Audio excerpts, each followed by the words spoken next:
بسم اللہ الرحمن الرحیم۔ صبح 4 بجے کے قریب نازش کے کانوں میں آواز گونجی، نازش او نازش، کہاں رہ گئی؟ تو اور کتنا سوئے گی؟ مہارانی یہ تمہارا میکہ نہیں جہاں تمہیں من سلوا ملے گا۔ نازش نے آنکھ ملتے ہوئے جی آئی بولا۔ سندس بیگم نے اضافہ کیا، جب میں جواں ہوتی تھی، کھیت، ساس سسر، شوہر، بچے، نیز گھر اور باہر کے سب کام کرتی تھی۔ پتہ نہیں تم پہوڑ کیسے میرے متھے لگ گئی۔ جلدی کچن میں جاؤ، ماں جی نماز پڑھ کے ابھی جاتی ہوں۔ نازش نے استفسار کیا، آئندہ اپنی زبان میرے سامنے مت چلانا، جو کہا ہے ویسا کرو۔ پہلے علی کے لیے کھانا بناؤ، اٹھنے والا ہوگا۔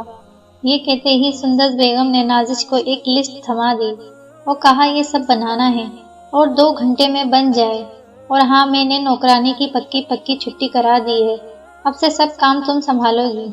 یہ کہہ کر وہ چلی گئیں اور نازش ان کی باتوں پر غور کرتی رہ گئی کہ نماز کی بھی اجازت نہیں ہے۔ نازش ابھی اسی سوچ میں تھی جب پھر سے اس کا نام پکارا گیا۔ وہ کچن کی طرف بھاگی اور کام شروع کر دیا۔ اسے کام کرتے 7:30 ہو گئے۔ تبھی سندس بیگم نے کہا، جا کے علی کو اٹھاؤ، اس کا سوٹ استری کرو۔ اس نے جا کے علی کو اٹھایا، کپڑے دیے۔ اس دوران اس کے 7 سے 8 چکر اوپر سے نیچے لگ چکے تھے۔ کچن نیچے تھا، جبکہ ان کا اور سندس بیگم کا کمرہ اوپر والی منزل پر تھا۔ علی اور سندس بیگم نے ناشتہ کیا۔ نازش کھانے کی میز پر بیٹھنے ہی لگی تھی کہ سندس بیگم نے استفسار کیا، ہمارے ہاں بہو ساتھ بیٹھ کر نہیں کھاتی جب تک سب پیٹ بھر کر کھا نہ لیں۔ نازش سوچ میں پڑ گئی کہ اگر شروعات ایسی ہے تو اختتام کیا ہوگا، اور اس کی سوچ بالکل صحیح تھی۔ شام کا اختتام بہت دل سوز ہونے جا رہا تھا۔ ناشتے میں اس کے لیے صرف آدھی پلیٹ چاول بچے تھے۔ اس نے وہ کھا کے شکر ادا کیا۔ اسے وہ پل یاد آنے لگے جب اس کی شادی کے دن قریب تھے۔ راحت بیگم سب ضروریات چھوڑ کر اسے اپنے ہاتھوں سے کھلا رہی تھی، اور نازش کھانا نہ کھانے پر بضد تھی۔ بیٹا کھانا کھا لو، میرا ہیرا بیٹا ہو، تمہیں اللہ ہمیشہ تمہاری آنکھوں کی چمک اور مسکراہٹ برقرار رکھے۔ ساتھ ہی ماں اور بیٹی کی آنکھیں بھر آئیں۔ جو نازش کھانا نہ کھانے پر بضد تھی، وہ ماں کی آنکھوں میں آنسو نہ دیکھ سکی اور کھانا کھانے لگ گئی۔ نازش، سندس بیگم کی آواز نازش کی حقیقت کی دنیا میں لے آئی۔ نازش جلدی صفائی ختم کرو، ایک ایک بات بتانی پڑ رہی ہے۔ گھر سے کیا سیکھ کے آئی ہو؟ پھر کھانا بنانا ہے۔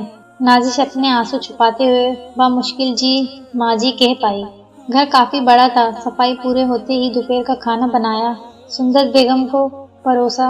ان کے کھانے کے برتن اٹھائے، جا کے اپنے لیے کھانا نکالنے ہی لگی تھی کہ اس پر حکم صادر ہو گیا، برتن دھو کے جلدی سے شام کا بندوبست کرو، وقت ہو چلا ہے، اور ہاتھ پاؤں ذرا تیز چلایا کرو۔ نازش، جس کو انتہا کی بھوک لگی ہوئی تھی، شام کا کھانا بنانے میں مہو ہو گئی۔ جلدی کی وجہ سے چاقو اس کے ہاتھ میں پھر گیا۔ سندس بیگم جو کہ سامنے بیٹھی تھی، اسے پٹی تک نہ کرنے دی اور اٹھ کر اس کے چہرے پر تھپڑ جھڑ دیا کہ اتنا بھی نہیں کرنا آتا، اتنی پھوڑ بہو مجھے ہی ملنی تھی، ہائے میری قسمت۔ نازش کی آنکھوں سے آنسو برسنے لگ گئے۔ اسے آج تک کسی نے ڈانٹا تک نہ تھا۔ وہ سب سے چھوٹی اور سب کی لاڈلی تھی، اور پھر سے کھانا بنانے لگ گئی۔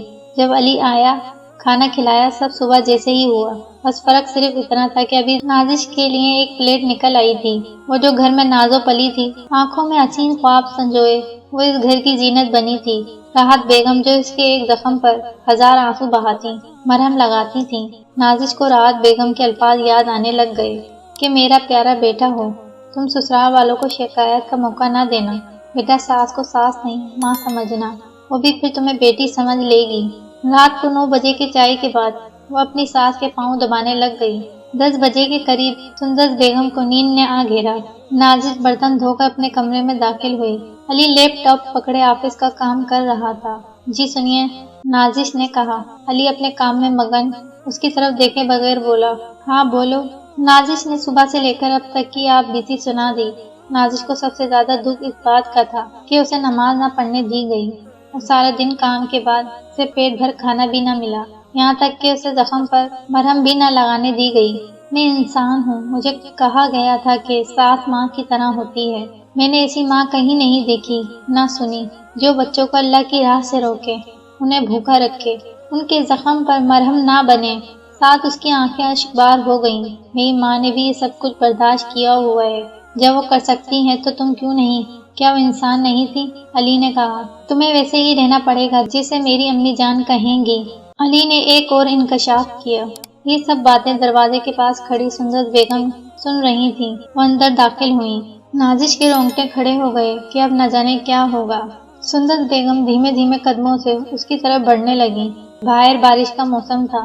بجلی کی کڑک اس منظر کو اور وحشت زدہ بنا رہی تھی۔ اور پھر نازش کی ایک دم سے کایا ہی پلٹ گئی۔ سندس بیگم نے اسے گلے سے لگا لیا اور اپنے رویے کی معافی مانگ لی۔ ماں جی آپ بڑی ہیں، معافی نہ مانگیں، بس اپنا شفقت بھرا ہاتھ میرے سر پر سلامت رکھیں۔